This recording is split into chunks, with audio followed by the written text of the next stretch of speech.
اتفرجت على مسلسل هي كيميا ومسلسل فخر الدلتا، المسلسلات الكوميدية اللي نزلت في رمضان. فهل مستوى الكوميديا السنة دي جامد والّا لأ؟ ده اللي هنعرفه. ونبدأ بمسلسل فخر الدلتا، ومسلسل فخر الدلتا أنا كنت منزّل حلقة قبل رمضان متوقع إن هي الكوميديا بتاعته هتبقى سكتشات بتاعة أحمد رمزي اللي إحنا متعودين عليها، مش هيقدر يتحول من الكوميديا بتاعة السكتشات دي للكوميديا الدرامية أو إن هي تتعمل حاجة في السينما، وده فعلًا اللي حصل.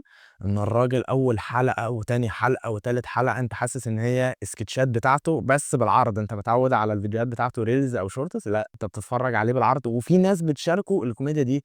يعني هي الكوميديا اللي مكتوبة أو الإفيهات هي مكتوبة لأحمد رمزي، مش مكتوبة كقصة كوميدية. والمشكلة لحد دلوقتي ما فيش ممثل أو حد في المسلسل عايز يلحق الكوميديا شوية.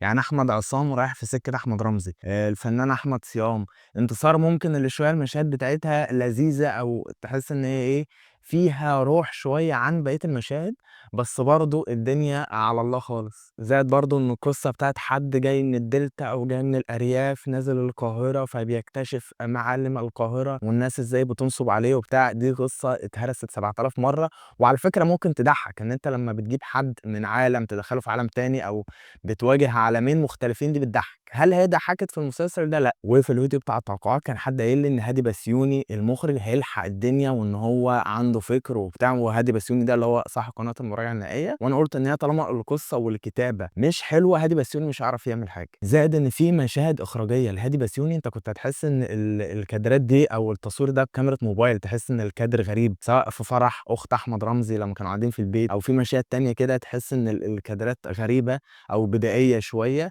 وده طبيعي إن هادي بسيوني ده أول إخراج ليه، فأنت ما حدش كان متوقع أكتر من كده. الراجل أول صدمة ليه مع الجمهور وفي مسلسل 30 حلقة مش 10 حلقات أو 15 حلقة. نفس الكلام أحمد رمزي، إن المنتج كمان بتاع المسلسل ده مصطفى العوضي، ده أول إنتاج ليه. كان مشرف على الإنتاج في مسلسلات قبل كده زي مسلسل الصفارة، بس ده أول إنتاج ليه.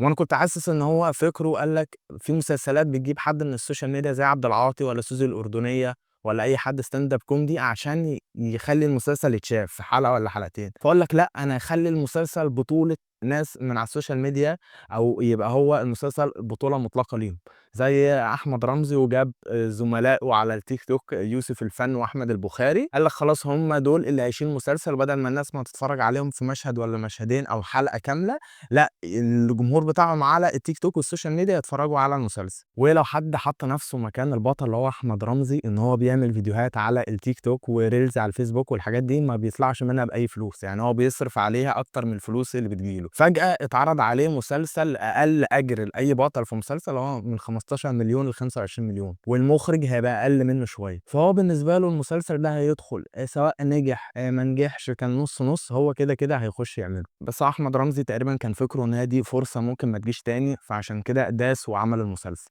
والمسلسل ده من قبل ما يتعمل أو من أسبوعين قبل رمضان أو 3 أسابيع، كان قايلين اللي هيشارك البطولة مع أحمد رمزي هو أشرف عبد الباقي. فجأة الأخبار كلها اختفت وقال لك أشرف عبد الباقي انسحب من المسلسل. وتقييمي للمسلسل ده هو 4/10، وما أعتقدش إن أنا هاكمل فرجة على مسلسل 30 حلقة، عشان أنا كمان بالنسبة لي السكتشات بتاعة أحمد رمزي اللي على التيك توك بتضحكني أكتر من المسلسل نفسه. ومع عرض الحلقة التالتة لمسلسل فخر الدلتا طلع كلام على السوشيال ميديا من بنت قالت إن مؤلف مسلسل فخر الدلتا اللي هو حسن علي حاول يتحرش بيها.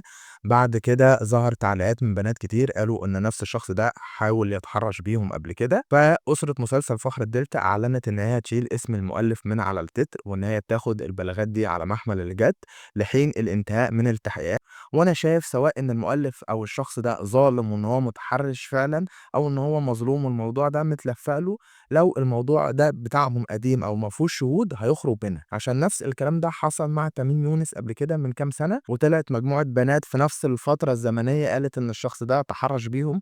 بعد كده تميم يونس اختفى سنة أو سنتين ورجع كمل شغله عادي جدا. ولكن المواضيع دي أو المشاكل اللي هي على المسلسل دي إن في فضايح للمؤلف، الحاجات دي بتأثر على المسلسل بحيث إن الناس بتتابع الأخبار أو الفضايح اللي على المسلسل أكتر من المسلسل نفسه. نيجي بقى لمسلسل هي كيميا، وده بطولة مصطفى غريب ودياب وميشيل ميلاد وإخراج إسلام خيري ومن تأليف مهاب طارق بتاع مسلسل سوا سوا. والمسلسل ده 15 حلقة، بس أنا مش عارف ليه موقع السينما دوت كوم أي مسلسل بدخل عليه ألاقيهم كاتبين عليه 10 حلقات. والمسلسل ده برضه الفكرة بتاعته اتحلبت كتير قوي إن يطلعوا أخين، واحد طيب وغلبان واحد شرير وتاجر مخدرات، وبيبتدي الصراع ما بينهم أو الكوميديا ما بينهم في الحتة دي. والمسلسل ده أنا كنت حاسس إن هو مكتوب بطريقة اللي بيكتب المسرحيات بتاعة مسرح مصر، إن هو بيقول لهم الخطوط الرئيسية بس، إن أنتم الاتنين إخوات، بتعرفوا إن أنتم إخوات لمّا بتكبروا، وبيبتدي بقى الصراع ما بينكم على كده وخلاص، ويسيب الاتنين الممثلين يرتجلوا أو يبتدوا بقى سواء إن هم هيهزروا أو هيعملوا مشاهد دراما.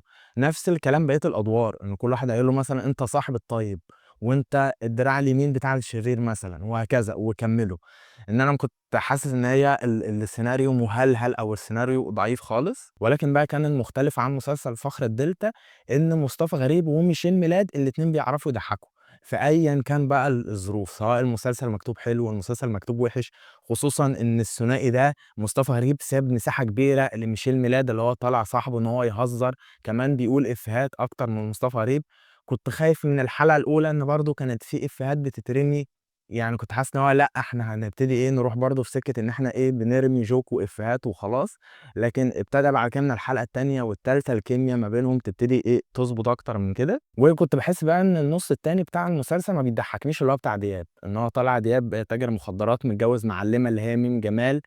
الإفيهات والهزار ما بينهم بصراحة كنت حاسس إن هو دمه تقيل أو ما بيضحّكنيش أوي، مع إن أنا باحب تمثيل دياب، ولكن في المسلسل ده كنت حاسس إن هو قالش. الإفيه الوحيد اللي كنت حاسّه في المسلسل ده إن هُم كانوا جايبين العربية بتاعة دياب كاتبين عليها عَوّ اللي هي الأغنية بتاعته القديمة، وهشام أشرف اللي هو تبغا ده برضه دمه خفيف والدور بتاعه كان حلو. أنا مش عارف هيكمّل بقية الحلقات والّا الدور بتاعه انتهى على كده، ولكن كان بيضحّكني أو المشاهد بتاعته أحلى من مشاهد محسن منصور اللي هو كان طالع صاحب الكباريه. والمسلسل أنا كنت حاسس إن هو هيبقى فيه كوميديا وقصة أكتر من كده، ولكن هو ادّى للجمهور اللي هو عايزه، عايزين ضحك هيطلّع مصطفى غريب وميشيل ميلاد يهزروا ويضحّكوا الناس وخلاص، وفعلًا الاتنين دمهم خفيف والكيميا بتاعتهم حلوة مع بعض.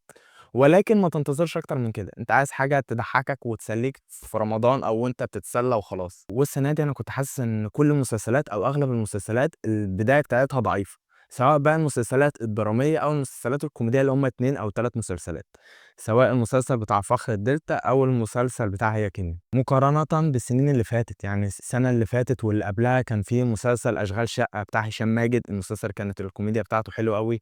قبليه كان في مسلسل الصفارة بتاع أحمد أمين، فكان كل سنة تحس إن في مسلسل كده هو اللي شايل الكوميديا على كتافه. السنة دي لأ، السنة دي كلّها محاولات، زائد كمان إن ما فيش نجم كبير نازل بمسلسل. يعني ساعات كان محمد هنيدي بينزل بمسلسل بيبقى المسلسل ضعيف بس موجود، هشام ماجد كان بيبقى موجود، أحمد أمين المسلسل النُص التاني هيبقى في النُص التاني من رمضان، حاجة منطقية جدًا، فأتمنى يبقى هو المسلسل اللي فيه كوميديا كويسة. وتقييمي للمسلسل ده هو 5/10 أو 6/10، والمسلسل ده أنا هاكمّله لنهايته، هو 15 حلقة، وزي ما قُلت لكم هو ما فيهوش قصة أوي، ولكن هو بيدّيك الحاجة اللي أنت عايزها، إن أنت عايز حاجة تتفرّج عليها وتضحك وأنت بتاكل وخلاص. وبس كده يكون الفيديو بتاعنا خلص. ما تنساش أنت تقول لنا رأيك وتقول لنا هل عجبك مسلسل فخر الدلتا والّا مسلسل هي كيميا، ولو عجبك الفيديو ده ما تنساش تعمل لنا لايك وشير للفيديو وتشترك في القناة لو أنت لسه ما اشتركتش.